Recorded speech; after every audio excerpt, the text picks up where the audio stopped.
கணியத்திற்கும் பெருமதிப்புக்கும் உரிய இஸ்லாமிய உறவுகளே, அல்லாஹ்வுடைய நல்லடியார்களே, அல்லாஹ் ரப்புல் ஆலமீன் இந்த உலகத்தில் இப்ராஹிம் அலைஹிஸ்ஸலாத்து வஸ்ஸலாம் அவர்களை ஒரு நபியாக அல்லாஹு தஆலா தெரிவு செய்து அவரை இந்த உலகத்தில் அல்லாஹு தஆலா ஒரு சீர்திருத்தவாதியாக இறைவன் தெரிவு செய்து அவரை இந்த உலகத்தில் அல்லாஹு தஆலா பலதரப்பட்ட சோதனைகளை கொடுத்து அல்லாஹு தஆலா அவரை தெரிவு செய்து அவரை எல்லா சந்தர்ப்பத்திலும் நினைவு கூறுகின்ற அடிப்படையில் அவருக்கு பின்னால் வர இருக்கிற அந்த நபிமார்களையும் இறுதியான அந்த வேதத்தையும் இறைவன் அவரை ஞாபகமூட்டுகின்ற ஒரு உன்னதமான ஒரு இடத்தில் அல்லாஹு தஆலா ஆக்கி வைத்த வரலாறு நம் எல்லோருக்குமே தெரியும்.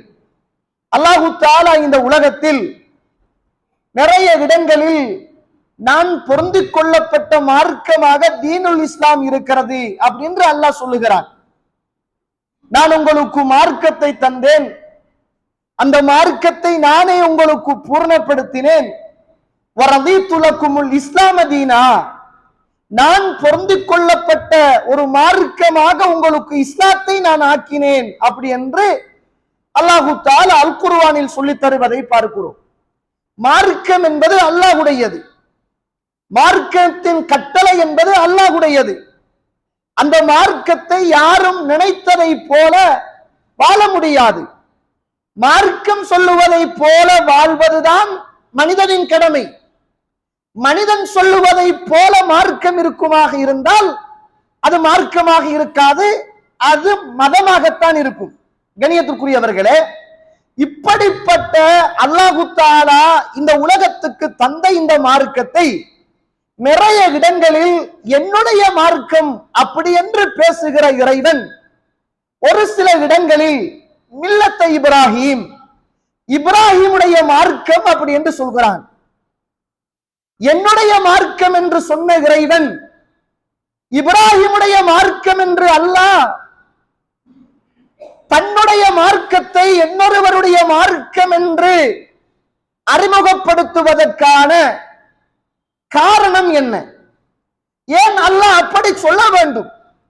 இந்த உலகத்தில் எத்தனையோ நபிமார்கள் வந்திருக்கிறார்கள், எத்தனையோ வேதம் இறக்கப்பட்டிருக்கிறது, எத்தனையோ நபிமார்கள் இரண்டாக கிழிக்கப்பட்டார்கள், தியாகம் செய்தார்கள், சோதிக்கப்பட்டார்கள், துன்புறுத்தப்பட்டார்கள், உயிர்கள் பறிக்கப்பட்டது, ஊர்களை விட்டு விரட்டப்பட்டார்கள். சூனியக்காரன், பைத்தியக்காரன் என்ற அந்த கெட்ட பெயர்களுக்கெல்லாம் இந்த ஏகத்துவத்தை சொன்ன போது நிறைய நபிமார்கள் இழிவுபடுத்தப்பட்டார்கள். ஆனால் எந்த நபிமார்களையும் இறைவன் தன்னுடைய மார்க்கம் என்று சொல்லுகிற இந்த மார்க்கத்தை யாருக்கும் கொடுக்காத இறைவன் ஏன் மில்லத்தை இப்ராஹிம், இப்ராஹிமுடைய மார்க்கம் என்று ஏன் சொல்ல வேண்டும்?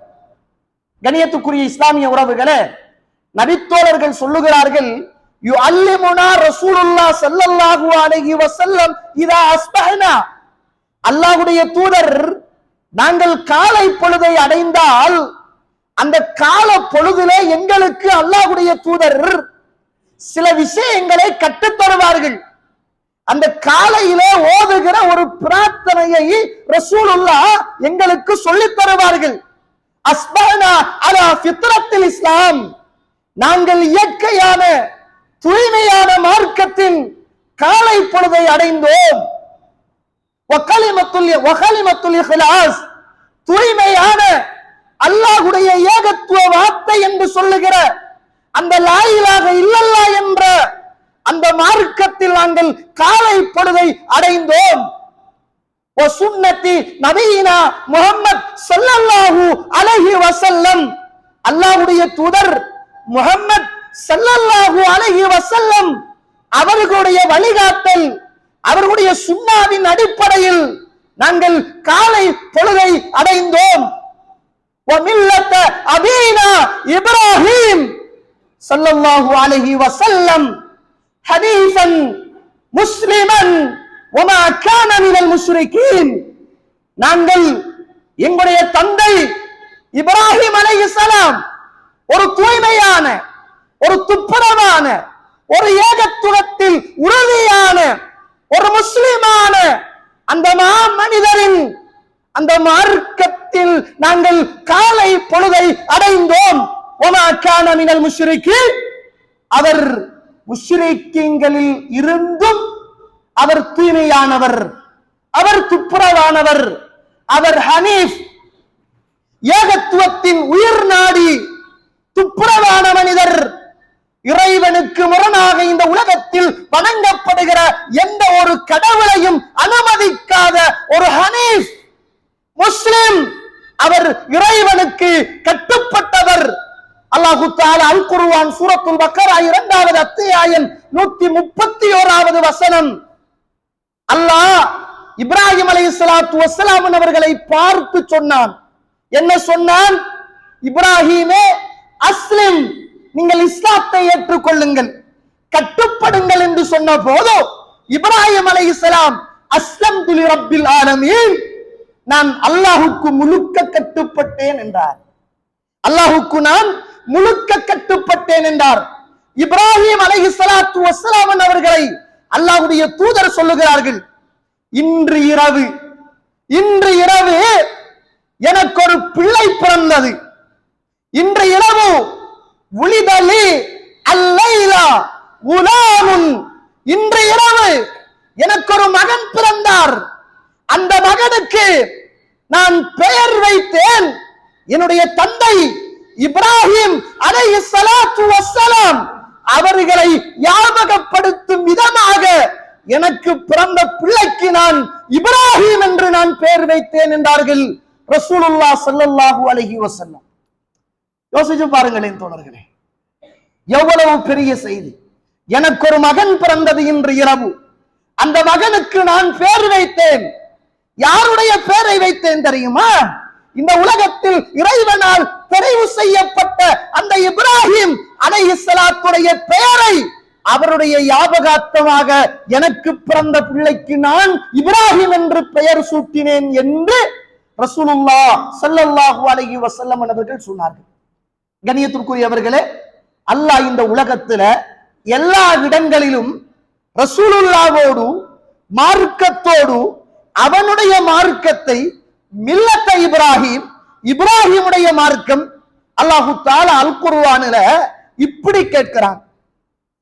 ஒரு ஆச்சரியமான ஒரு வசனம், சூரத்துல் பக்கரா 2வது அத்தியாயம் 130, 131, 132, 133வது வசனம், وَمَنْ يَرْغَبْ عَنْ مِلَّةِ إِبْرَاهِيمَ إِلَّا مَنْ سَفِهَ نَفْسَهُ, தன்னை தானே மடையனாக, மோடையனாக, அறிவியலியாக இந்த உலகத்தில் ஆக்கி கொண்ட மனிதனை தவிர எவன்தான் இப்ராஹிமுடைய மார்க்கத்தை மறுப்பான் என்று கேட்கிறான். இந்த வார்த்தையுடைய கடினம் விளங்குறதா உங்களுக்கு? இந்த வார்த்தையுடைய தாற்பயம் புரிகிறதா? அல்லாஹ் எப்படி கேட்கிறான்?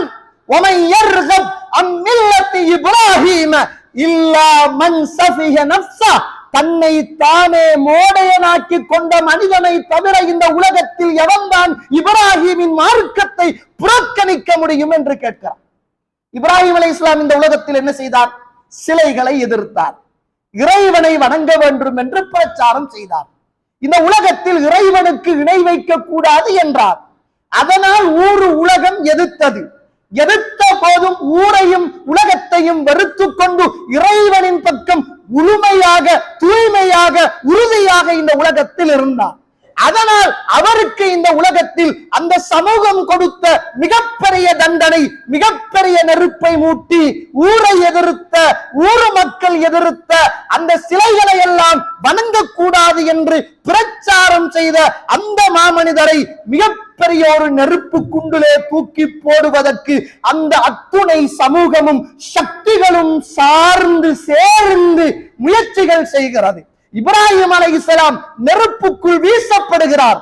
வீசப்படுகின்ற போதும், நெருப்புக்குள் எறியப்படுகிற போதும் அந்த நெருப்பின் இயற்கை தன்னை சுட்டு கரைத்து விடும் என்ற நம்பிக்கையோடுதான் இப்ராஹிம் அலைஹிஸ்ஸலாம் நெருப்புக்குள் விழுத்தாட்டப்பட்டார்.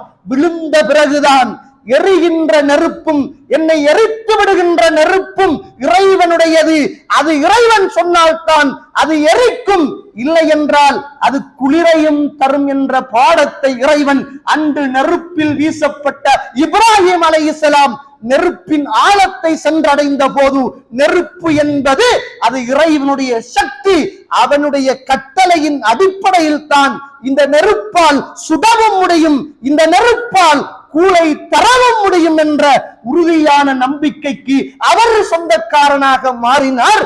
இயற்கை கூட இறைவனுக்கு கட்டுப்பட்டது என்ற மிகப்பெரிய ஈமானிய பலத்துக்கு இப்ராஹிம் அலைஹிஸ்ஸலாம் ஊரும் சமூகமும் உறவும் தந்தையும் சேர்ந்து எதிர்த்து தன்னை தண்டனை செய்த போது கூட கொஞ்சம் கூட இறைவனில் அவநம்பிக்கை வராமல் எல்லா சந்தர்ப்பத்திலும் அவர் நம்பிக்கையோடு நடந்து கொண்டார்.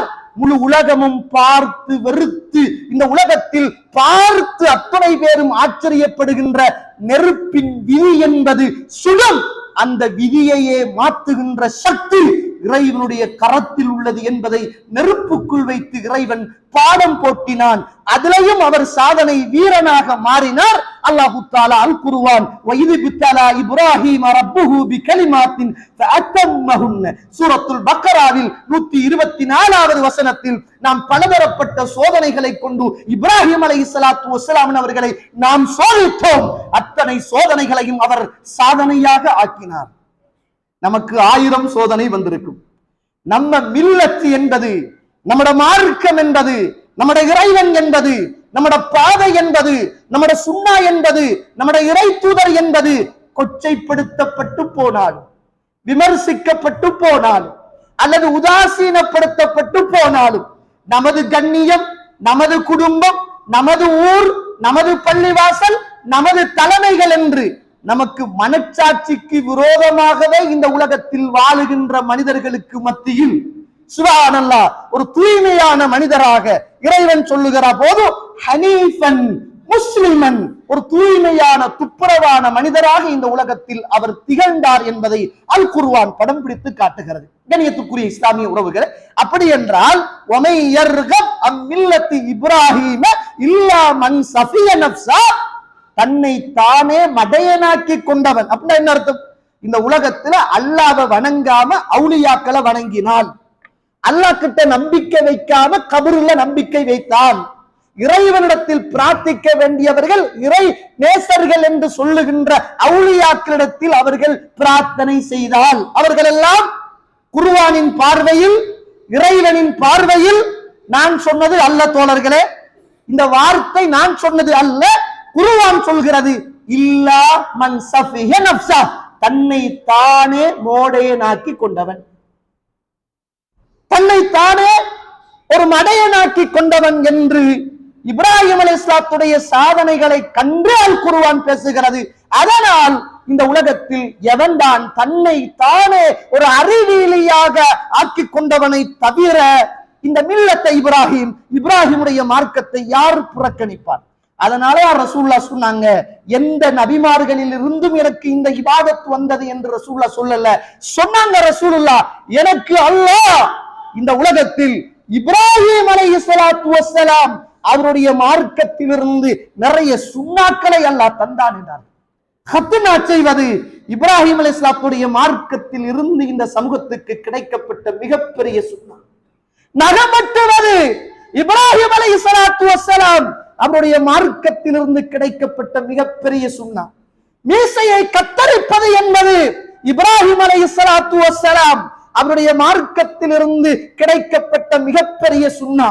ஆணத்து முடிகளையும், கக்குங்களின் முடிகளையும், அபத்தின் முடிகளையும், கமக்கட்ட முடிகளையும் 40 நாட்களுக்கு மேல் வைத்துக் கொள்ளாமல் ஒரு முஸ்லிம் பழித்து விட வேண்டும் என்பது இப்ராஹிம் அலைஹிஸ்ஸலாத்துடைய மார்க்கத்திலிருந்து எனக்கு கிடைக்கப்பட்ட மிகப்பெரிய சுன்னா என்பதை அல்லாஹ்வுடைய தூதர் ஸல்லல்லாஹு அலைஹி வஸல்லம் அவர்கள் சொல்லுவது முஸ்லிம் என்ற கிதாபிலே பதிவு செய்யப்பட்டிருப்பதை பார்க்கிறோம். யோசித்து பாருங்கள், நீங்கள் மிகப்பெரிய சுன்னாவெல்லாம் குர்பானி உதுஹியா என்பது இப்ராஹிம் அலைஹிஸ்ஸலாத்துடைய சுன்னாவிலிருந்து கிடைக்கப்பட்டது.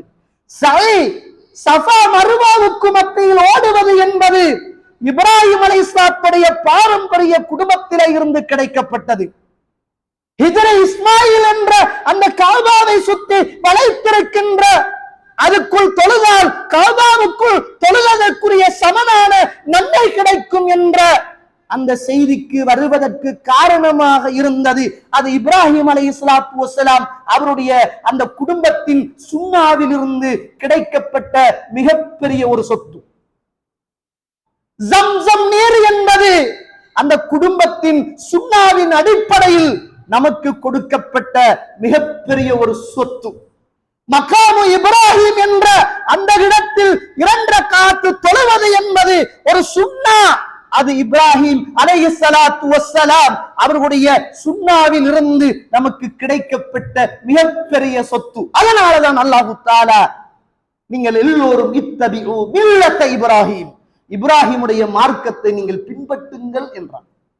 இப்ராஹிமுடைய மார்க்கத்தை நீங்கள் பின்பற்றுங்கள் என்றார். அல்லாஹ் தஆலா இந்த உலகத்துல இப்ராஹிம் அலைஹிஸ்ஸலாத்து வஸ்ஸலாம் அன்னவர்களை நீங்க பாருங்க, சூரத்துல் பக்கராவுல எல்லாருக்கும் தெரிந்த ஒரு வரலாற்று செய்தி.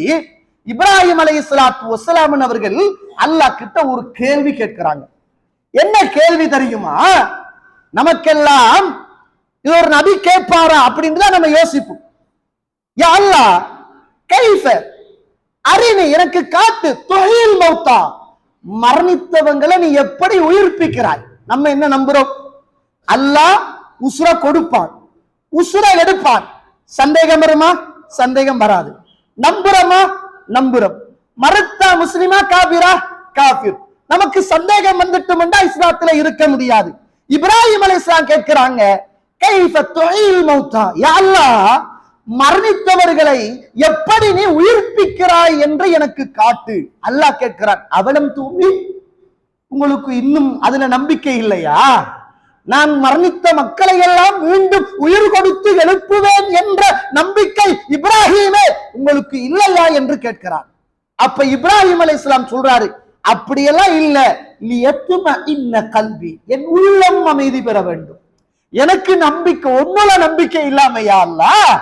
உன் சக்தியில நம்பிக்கை இல்லாமையா? உன் வல்லமையில் நம்பிக்கை இல்லாமலா? லியத்மஇன்ன கல்வி, என் உள்ளம் அமைதி பெறுவதற்காக நீ காட்டு என்று கேட்கிறார்கள். அல்லாஹ் தஆலா பாடம் நடத்துகிறார். இப்ராஹிமே, 4 பறவைகளை எடுத்துக் கொள்ளுங்கள். அந்த 4 பறவையும் வித்தியாசமான பறவைகள்.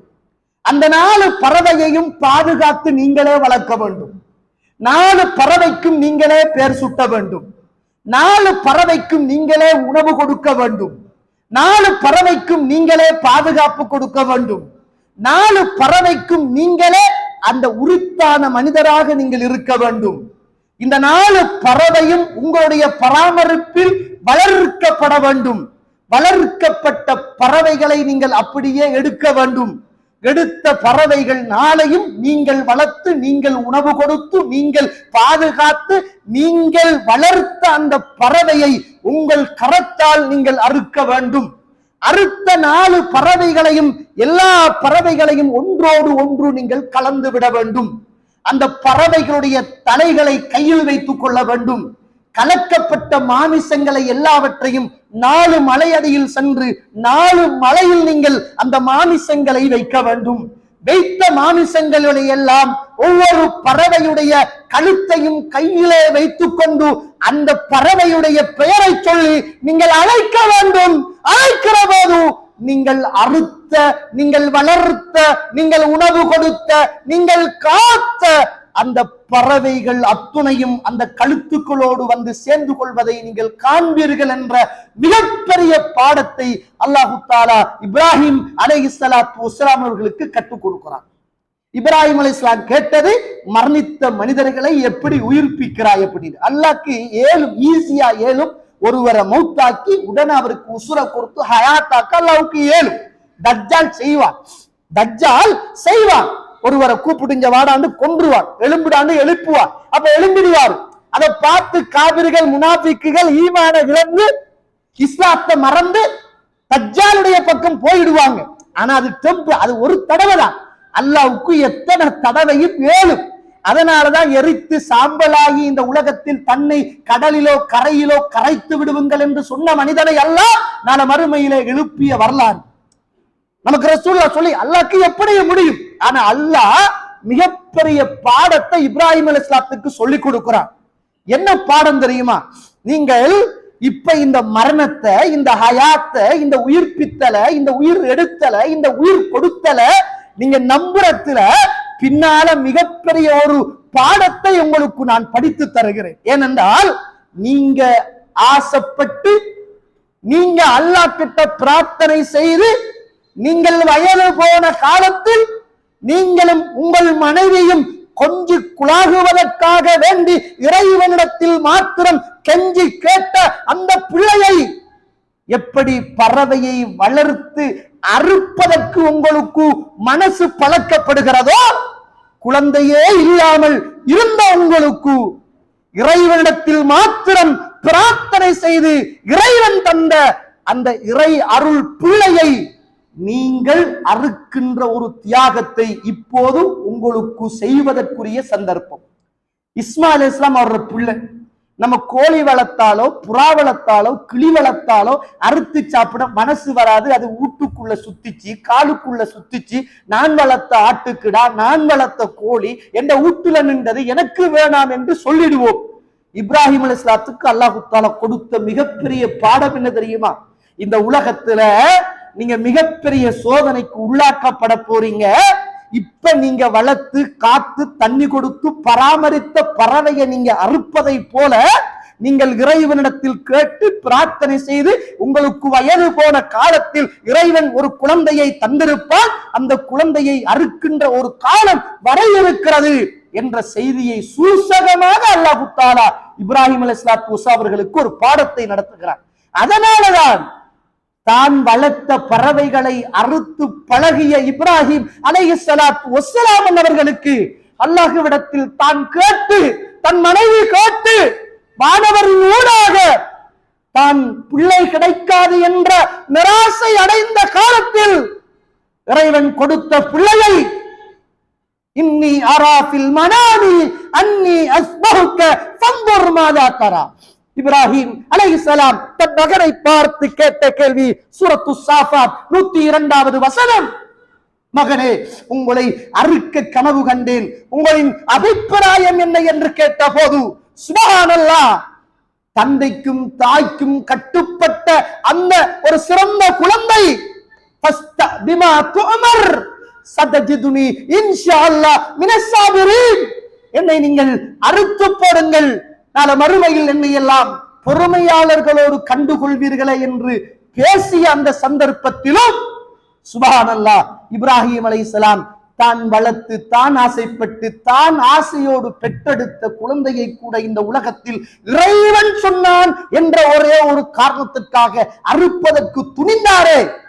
அல்லாஹ் தஆலா அன்று கொடுத்த பயிற்சி, நீங்கள் 4 பறவைகளை, ஒன்றல்ல இரண்டல்ல மூன்றல்ல 4 பறவைகள் நீங்கள் பாதுகாத்தது, நீங்கள் ஆசைப்பட்டது, நீங்கள் வளர்த்தது, நீங்கள் உணவு கொடுத்தது, நீங்கள் காத்தது, இப்போது அறுத்து விடுவீங்கள் என்று சொன்ன அந்த பயிற்சியை இப்ராஹிம் அலைஹிஸ்ஸலாத்து வஸ்ஸலாம் அவர்கள் பெற்றுக்கொண்டதின் விளைவு அல்லாஹ்வுடைய கட்டளை தன் மகனை கூட அறுக்க முன்வந்தார் என்று சொல்லுகின்ற மிகப்பெரிய வரலாறை அல் குர்ஆன் எனக்கும் உங்களுக்கும் சொல்கிறது.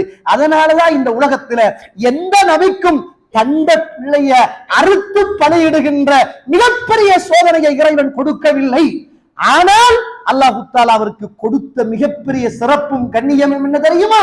மில்லத் இப்ராஹிம், இப்ராஹிமுடைய மார்க்கம் என்னுடைய மார்க்கம் தான், நான் சொல்லுவதுதான் சட்டம், நான் போடுவதுதான் தீர்ப்பு, குர்ஆனும் சுன்னாவும் தான் மார்க்கமாக இருக்க வேண்டும். ஆனால் நான் சொல்லுகிறேன் மில்லத் இப்ராஹிம், இது இப்ராஹிமுடைய மார்க்கம். அவ்வளவு தியாகம் செய்தார். காரணம், ஊரு, உலகம், சமூகம், தேசம், மதிப்பு, கண்ணியம், கௌரவம், பாடசாலை பட்டங்கள், பதவிகள், எம்ஏக்கள், பிஏக்கள், டாக்டர்மார்கள், பிஎச், இது எதுவும் கிடையாது. அது பேப்பர் குவாலிஃபிகேஷன். மார்க்கம் என்று வருகிற போது குர்ஆனும் சுன்னாவும் தான் உங்களை இந்த உலகத்தில் உயர்த்துகின்ற இடத்துக்கு வர வேண்டும். உலகம் உங்களை இழிவாக பார்க்கலாம், சமூகம் உங்களை இழிவாக பார்க்கலாம். நீங்க என்ன சோதனைக்குள்ள வந்தாலும் குர்ஆன் சுன்னா என்ற சோதனைக்குள் வந்தீர்களாக இருந்தால் இறைவன் உங்களோட ஹஸ்ப தீனிஹி, மார்க்கம் உங்கள்கிட்ட எவ்வளவுக்கு இருக்குதோ அவ்வளவுக்கு அல்லாஹ் உங்களை சோதிப்பான். உங்கள்கிட்ட எவ்வளவு இறையச்சம் இருக்குதோ அவ்வளவுக்கு அல்லாஹ் சோதிப்பான். அந்த சோதனைகளை எல்லாம் சாதனைகளாக மாற்றினால்தான் உங்களுக்கு சுவர்க்கம் அதனால இந்த உலகத்தில் அல்லாஹ் இப்ராஹிமை நிறைய சோதனைகளை கொடுத்து சோதித்தான். எல்லா சோதனைகளையும் சாதனையாக ஆக்கினார். அதனால் அவருக்கு மில்லத்தை இப்ராஹிமுடைய மார்க்கம். இந்த உலகத்துல ஒரு மனிதன் இந்த உலகத்தை விட்டு பிரிந்து போகிற போது பிரிய முடியாத மனவேதனையோடு அந்த தாயையோ தந்தையையோ தான் பெற்ற பிள்ளையையோ தன்னை பெற்ற பெற்றோர்களையோ பள்ளிவாசல்ல முன்னால வச்சு நாம் தொழுவிக்குகின்ற அந்த தொழுகையுடைய அந்த நேரத்துல கூட அல்லாஹ் கிட்ட துஆ கேட்கிறதுக்கு முதல் நாம் கேட்க வேண்டிய பிரார்த்தனை அல்லாஹ் அக்பர் என்று தக்பீரை கட்டி அதற்கு பின்னால் இரண்டாவது தக்பீரிலே முதலாவது தக்பீரிலே சூரத்துல் ஃபாத்திஹாவும் இரண்டாவது தக்பீரிலே இப்ராஹிம் அலைஹிஸ்ஸலாத்துடைய ஸலவாத். பேருக்கே ஸலவாத், இப்ராஹிம் அலைஹிஸ்ஸலாத்துடைய ஸலவாத். சுப்ஹானல்லாஹ். அதனாலதான் அல்லாஹும்ம ஸல்லி அலா முஹம்மத் வ அலா ஆலி முஹம்மத் கமா ஸல்லைத அலா இப்ராஹிம். ரசூலுல்லாஹ் தானே சிறப்பானவர். அவர் தானே நாளை மறுமையில் எல்லோருக்கும் ஷஃபாஅத் செய்பவர். அவரை விடவும் இந்த உலகத்தில் சிறந்தவர்கள் யாருமே கிடையாது. இப்ராஹிம் அலைஹிஸ்ஸலாம் கூட நாளை மறுமையில் சமூகம் எல்லாம் திறந்து உருண்டு பிறந்து மாறுகின்ற நேரத்தில் எல்லாரும் மூசா அலைஹிஸ்ஸலாத்துடைய ஓடுகிற போது மூசா அலைஹிஸ்ஸலாம் என்ன சொல்வார்கள்? எனக்கு இடத்துல வராதங்க, நானே ஏற்கனவே செய்த ஒரு மிகப்பெரிய குற்றத்துக்கு என்னவாகும் ஏதுவாகும் என்று நான் நினைத்துக் கொண்டிருக்கிறேன். அதனால நீங்க இப்ராஹிம் அலைஹிஸ்ஸலாத்திட்ட போங்க. இப்ராஹிம் அலைஹிஸ்ஸலாம் அல்லாஹ்வுடைய கலீல், உற்ற நண்பன், இவ்வளவும் தியாகம் செய்தவர், இறைவனுக்காக தான் பெற்றெடுத்த பிள்ளையை அறுக்க முன்வந்தவர், ஊரை விட்டு விரட்டப்பட்ட போது இந்த உலகத்திலே தான் சோதிக்கப்பட்ட போதெல்லாம் உறுதியாக இருந்தவர். இறைவன் யா இப்ராஹிம் அஸ்லிம், ஏற்றுக்கொள்ளுங்கள், கட்டுப்படுங்கள் என்று சொன்ன போது அஸ்லம்னா ரப்பில் ஆலமீன், நான் அல்லாஹ்வை கட்டுப்பட்டேன் என்று சொன்னவர். அல்லாஹ் அதனால் சத்தத்த ரோயா, நீங்கள் கண்ட கனவை உண்மைப்படுத்தினீர்கள் என்று அல்லாஹ்வினால் சிறப்பிக்கப்பட்ட மாமனிதர் அவரே சொல்லுவாரு, நான் ஒரு பொய் சொல்லியிருக்கிறேன், இப்ப இந்த நிலைமை என்னவாகும் என்று தெரியாது, யா நப்சி யா நப்சி, அவரே சொல்லுவார். அப்படிப்பட்டவர்கள் எல்லாம் யா நப்சி என்று சொல்லுகிற நேரம் ஒரே ஒரு மனிதர் ரசூலுல்லாஹ்வை ஏன் தெரியுமா நம்ம நேசிக்கணும்?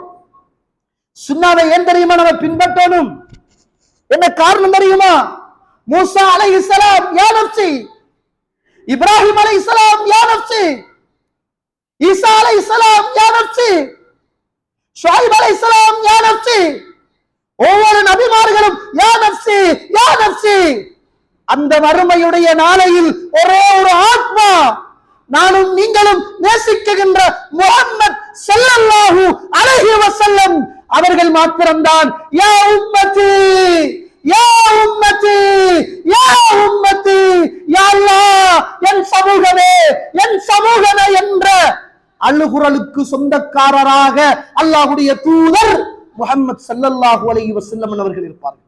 வேற எல்லா நபிமார்களும் யா நப்சி யா நப்சி யா நப்சி. அல்லாஹ்வுடைய ரசூல் மாத்திரம்தான் யா உம்மத்தி யா உம்மத்தி யா உம்மத்தி. அந்த ரசூல் இந்த உலகத்துல நம்ம தொழுகின்ற ஜனாசாவுடைய தொழுகையில அல்லது நாம் சொல்லுகின்ற பாங்கு துஆவுக்கு பின்னால் சொல்லப்படுகிற அந்த ஸலவாத்துல நீங்கள் சொல்லுங்கள், எனக்காக பிரார்த்தனை செய்யுங்கள், நீங்கள் கேளுங்கள், அல்லாஹ்விடத்தில் நீங்கள் எனக்காக பிரார்த்தனை செய்தால் நாளை மறுமையில் இறைவன் ஒரு இடத்தை வைத்திருக்கிறான், அது மகாமன் மஹ்மூதன், அது புகழுக்குரிய இடம், அந்த இடத்தில் நான் எழுப்பப்படுவேன் என்று நான் நினைக்கிறேன், ஆதரவளிக்கிறேன். அப்படியான இடத்தில் என்னை அல்லாஹ் எழுப்ப வேண்டும் என்று தோழர்களே நீங்கள் அத்துணை பேரும் பிரார்த்தனை செய்யுங்கள். எனக்காக யார் பிரார்த்தனை செய்கிறார்களோ அவர்களுக்காக நாளை மறுமையில் நான் அல்லாஹ்விடத்தில் ஷஃபாஅத் செய்வேன் என்று சொன்ன முஹம்மத் ஸல்லல்லாஹு அலைஹி வஸல்லம் பிரார்த்தனை செய்கிற நேரத்தில் முன்மாதிரியாக கொள்ளுமாறு சொன்ன அந்த மாமனிதர் மில்லத் இப்ராஹிம் அலைஹிஸ்ஸலாத்து வஸலாம். அல்லாஹும்ம ஸல்லி அலா முஹம்மத் வ அலா ஆலி முஹம்மத் கமா ஸல்லைத அலா இப்ராஹிம் வ அலா ஆலி இப்ராஹிம் இன்னக ஹமீதும் மஜீத்.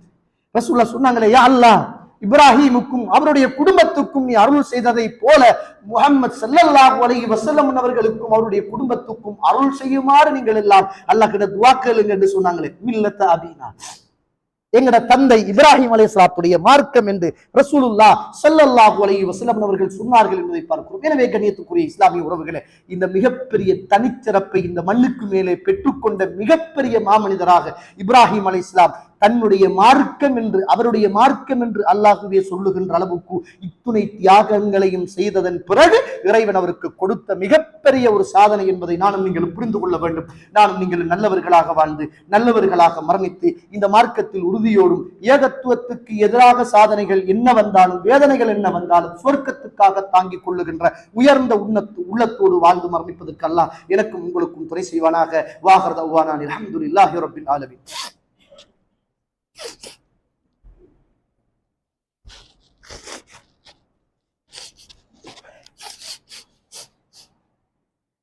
அல்ஹம்துலில்லாஹி ரப்பில் ஆலமீன் வஸ்ஸலாத்து வஸ்ஸலாமு அலா அஷ்ரஃபில் முர்ஸலீன் வஅலா ஆலிஹி வஅஸ்ஹாபிஹி அஜ்மஈன். அம்மா பஅத். கண்ணியத்துக்குரிய இஸ்லாமிய உறவுகளே, அல்லாஹ்வுடைய நல்லடியார்களே, ரசூலுல்லாஹ் ஸல்லல்லாஹு அலைஹி வஸல்லம் இருக்கிற காலத்துல சஹாபாக்கு முஸ்லிம்ல பதிவு செய்யப்பட்ட ஹதீஸ், முதலாவது மரத்துல காய்க்கின்ற முதல் கன்னி பழம் இருக்கு தானே, அந்த பழம் கிடைச்சிட்டு முண்டா சஹாபாக்கெல்லாம் ஓடி வந்து ரசூலுல்லாஹ்ட்ட கொடுத்து, யா ரசூலுல்லாஹ் எங்களுக்காக துஆ செய்யுங்கன்னுவாங்க. அப்புறம் இது ரசூலுல்லாஹ்வுக்கு மட்டும், அவுலியாக்கள்கிட்ட மௌலைமார்ட்ட பிச்சிட்டு போய் ஒரு காலத்துல இருந்துச்சு இந்த மாதுளங்கனி மாம்பழம் பலாப்பழம் வந்தா பள்ளிவாசலுக்கு கொடுத்து ஹசரத்திட்ட துவா கேட்க வைக்கிறது. ஹசரத்துமார் என்ன செஞ்சாங்க, இந்த ஹதீஸை சொல்லி எங்கள்கிட்ட கொண்டு தாங்கன்னு சொல்லி முதல் பழத்தை நம்ம தண்ணி ஊத்தி மண்ணு போட்டு பசலை போட்டு காசு கொடுத்து வளர்த்த அந்த மரத்துல இருந்து வார முதல் கண்ணியை நம்ம தின்னாம ஹசரத்துமாருக்கு கொடுக்கிற ஒரு காலம் இருந்துச்சு. அது ரசூலுல்லாஹ் ஹாசுல்லி ரசூலுல்லாஹ் ஸல்லல்லாஹு அலைஹி வஸல்லம், அது ரசூலுல்லாஹ்வுக்கு மட்டும் சொந்தமானது. ஏன்னா ரசூலுல்லாஹ்வுடைய துஆ பரக்கத்தானது, அவருடைய துஆ ஏற்றுக்கொள்ளப்படும், அது ரசூலுல்லாஹ்வுக்கு மட்டும் சொந்தமானது. ஆனா சஹாபாக்கள் அதை வச்சிருந்தாங்க. முதலாவது மரத்துல கிடைக்கின்ற கனி கிடைத்தால் அதை கொண்டு கொடுப்பாங்க, ரசூலுல்லாஹ் கிட்ட துஆ செய்ய சொல்லுவாங்க. அப்ப ரசூலுல்லாஹ் துஆ செய்வாங்க. அப்படி துஆ செய்கிற நேரத்துல ரசூலுல்லாஹ் எப்படி துஆ செய்வாங்க தெரியும்? துஆ செய்கிற நேரத்துல எப்படி தெரியுமா துஆ செய்வாங்க? இன்ன இப்ராஹீம் நிச்சயமாக இப்ராஹிம் அலைஹிஸ்ஸலாம் அப்து உன்னுடைய அடியான், வ ஹலீலு உன்னுடைய நண்பன், வ நபியு உன்னுடைய நபி, அன இன்னி நான் இருக்கிறேனே அப்து உன்னுடைய அடிமை, வ நபி நபி. ரசூலுல்லாஹ் எப்படி சொல்லிருக்கும், நான் தான் இறுதி நபி, என்னத்தான் கடைசியா அனுப்பினான், நான் கேட்கிறதையெல்லாம் தருவேன். ரசூலுல்லாஹ்வுடைய பணிவுத்தன்மை விளங்குதா? ரசூலுல்லாஹ் துஆ செய்கிற நேரம், யா அல்லாஹ் இப்ராஹிம் அலைஹிஸ்ஸலாம் உன்னுடைய அடிமை, அவர் உன்னுடைய நண்பர், அவர் உன்னுடைய நபி, யா அல்லாஹ் நான் உன்னுடைய அடிமை, நான் உன்னுடைய நபி. இப்ராஹிம் அலைஹிஸ்ஸலாம் இன்ன இப்ராஹீம தஆக்கலி மக்கா, இப்ராஹிம் அலைஹிஸ்ஸலாம் மக்காவுக்காக துஆ செய்தார். வ இன்னி அதுஊக பி மதீனா, நான் மதீனாவுக்காக நான் துஆ செய்கிறேன். எப்படி தெரியுமா? இப்ராஹிம் அலைஹிஸ்ஸலாம் எப்படி மக்காவுக்காக துஆ செய்தாரோ அதை ஒரு ரோல் மாடலா ஒரு முன்மாதிரியாக இப்ராஹிம் அலைஹிஸ்ஸலாம் செய்ததை போல, மக்காவுக்கு அவர் கேட்டதை போல நான் மதீனாவுக்கு உன்னிடத்துல கேட்கிறேன் யா அல்லாஹ் என்று ரசூலுல்லாஹ் பிரார்த்தனையில கூட ஒரு முன்மாதிரியாக அந்த மாமனிதரை அல்லாஹ்வுடைய தூதர் எடுத்துக்கொண்டார் என்பதை பார்க்கிறோம். இது ஹஜ்ஜுடைய காலம். எல்லா இடங்கள்லையும் இப்ராஹிம் அலைஹிஸ்ஸலாம் ஞாபகப்படுத்துவாங்க. ஞாபகப்படுத்துறது முக்கியம் இல்ல தோழர்களே, ஒரு பெண் ஹாஜர் அலைஹிஸ்ஸலாத்தை போல தியாகம் செய்ய முன்மாதிரியாக வரும். ஒரு பிள்ளை இந்த உலகத்துல தந்தை மார்க்கத்தோடு எதை சொன்னாலும் தனக்கு விருப்பமோ வெறுப்போ அதையெல்லாம் அறுத்தறிந்து விட்டு இப்ராஹிம் அலைஹிஸ்ஸலாம் அறுக்க கூப்பிட்ட நேரத்துல பிள்ளை ஓடி வந்து, பாப்பா அறுத்து போடுங்க, என்னை மறுமையில் நீங்கள் பொறுமையாளர்களோடு இருக்க நிச்சயமாக நான் இருப்பேன் என்று சொன்னதை போல ஒரு தந்தையும் தாயும் ஏகத்துவத்தின் விளிம்பில் நின்று தன் பிள்ளையை அழைத்து, இது ஹலால், இது ஹராம், இது மார்க்கம், இது கூடும், இது கூடாது, இது ஊர்வலமை, இது பித்அத்து, இது சுன்னத்து, இது ஷிர்க்கு, இது வலாலத்து, இது ஹிதாயத்து என்று தந்தை தன் மகனை சொல்லுகிற போது மனோ இச்சையை அறுத்தறிந்து விட்டு தந்தையுடைய பக்கம் வருகின்ற ஒரு வரலாற்று செய்தியை பெற்றுக் கொள்ளுகின்ற ஹஜ்ஜுடைய காலம்தான் இந்த காலம். தன் கணவன் மார்க்கத்துக்காக வேண்டி எதை செய்தாலும், உணவுகள் கூட இல்லை என்றாலும், உறங்குவதற்கு இடம் கூட இல்லை என்றாலும், மார்க்கத்தில் தன் கணவன் உறுதியாக இருக்கிறான் என்றால் மறுமையில் இன்ஷா அல்லாஹ் என் கணவனோடு சிறந்த சுவர்க்கத்தில் வாழலாம் என்ற உன்னத பண்பை இப்ராஹிம் அலைஹிஸ்ஸலாம் கொஞ்ச தண்ணீரோடும் கொஞ்ச யுத்தம்பலத்தோடும் மனித சஞ்சாரமற்ற அந்த மண்ணுக்கு கிட்டே விட்டு போன போது இறைவனின் கட்டளையா என்று கேட்ட நேரத்தில் இப்ராஹிம் அலைஹிஸ்ஸலாம் பிரிந்து போனது ஒவ்வொரு மனைவிகளும் புரிந்து வாழுகின்ற மிகப்பெரிய வரலாறை இந்த ஹஜ்ஜுடைய காலத்தில் நாம் பாடமாக படித்துக் கொள்ள வேண்டும். ஹஜ்ஜி என்பது என்ன தோழர்களே? 5 நாள் இபாதத்து, 7 கடமைகள், 7 விஷயம், அவ்வளவுதானே ஹஜ். ஹஜ்ஜி என்பது என்ன? 5 நாள் தானே ஹஜ், முழுக்க ஹஜ்ஜி என்ன? இந்த டிராவல்ஸ்காராக்கள் ஒரு மாசம் அவண்ட லாபத்தையும் கூட்டிட்டு போற, அவ்வளவுதான். அல்லாஹ் அருள் செய்தவர்களை தவிர போனா உம்ரா செய்யலாம், ஹரத்துல தொழலாம், அது வேற பிரச்சனை. ஹஜ்ஜி எப்ப ஸ்டார்ட் ஆகும்? யௌமு தர்வியா 5வது நாள், பிறை 8வது நாள். யௌமு தர்வியா 8, 9, 10, 11, 12 அதோட முடிச்சு, அவ்வளவுதானே. 7 இடங்கள், காபத்துல்லா, இஹ்ராம், காபத்துல்லா, சஃபா, மர்வா, அரஃபா, ஜம்ராக்கள், மினா, அவ்வளவு, அதோட முடிஞ்சு. கடமைகள் இஹ்ராம், தவாப், முடி வலித்தல், குர்பான் கொடுத்தல், அல்லாஹ்வுடைய சில ஆலயங்களை சுத்துதல், தவாப் செய்கிற, ஒரு சில இடத்துல தங்குதல், அதோட 7 விஷயங்கள் முடிச்சு, அவ்வளவுதானே தோழர்களே ஹஜ். அதுல பெறுகிற பாடம் மிக பிரதானமானது. இன்னும் ஒன்று சொல்லி கடைசியாக முடித்துக் கொள்றேன். இந்த ஹஜ்ஜுக்கு போற ஆட்கள் எல்லாம் மாஷா அல்லாஹ் லட்சம் கொடுத்து கோடி கொடுத்து போறாங்க, செலவழிச்சு போறாங்க. அல்ஹம்துலில்லாஹ், அல்லாஹ் உங்களுக்கு அருள் செய்யட்டும், ஹஜ்ஜுகளை எல்லாம் ஏற்றுக்கொள்ளட்டும். வாராங்க, ஊர்ல இருந்து போறாங்க, காபத்துல்லாவை பாக்குறாங்க, அங்க பிதுஅத் இல்ல, அங்க ஷிர்க் இல்ல, அங்க ரசூலுல்லாஹ்வுடைய சுன்னாவை மட்டுமே செய்கிறாங்க, லட்சம் கொடுத்து செய்கிறாங்க. மாஷா அல்லாஹ், அங்க எந்த கபறுகளும் வணங்கப்படுற இல்ல, தாயத்து இல்ல, தகடு இல்ல, கூட்டுதுவா இல்ல, குருத்து இல்ல. எல்லாரும் தூய்மையான மார்க்கத்தின் அடிப்படையில காபாவுல நின்று அல்லாஹ்வுக்காக தன் பாவம் மன்னிக்கப்படணும் என்று எல்லாரும் வணக்கம் சொல்லுறாங்க. ஆனா நாட்டுக்கு ஊருக்கு வந்துட்டாங்கண்டா, அதே பள்ளிவாசல், அதே கபரடி, அதே மௌலிது, அதே கத்தம், அதே கந்தூரி, அதே ஊர்வலம், அதே ஹசரத், அதே தாய், இதெல்லாம் எதுக்கு இந்த ஹஜ்ஜுன்னு கேட்குது. அல்லாஹ் இது விரிவாக பேசப்பட வேண்டும். ஹஜ்ஜுக்கு போறீங்களா, அல்லாஹ்வுடைய மார்க்கத்தை, இப்ராஹிம் அலைஹிஸ்ஸலாத்துடைய மார்க்கத்தை, ரசூலுல்லாஹ்வுடைய சுன்னாவை சரியாக பின்பற்றுகின்ற நியத்தோடு வாங்க. நீங்க செலவழிச்ச ஒவ்வொரு ரூபாயும் பெருமதியானது என்பதை புரிந்து கொள்வீர்கள். வாஹிரு தஅவானா அல்ஹம்துலில்லாஹி ரப்பில் ஆலமீன்.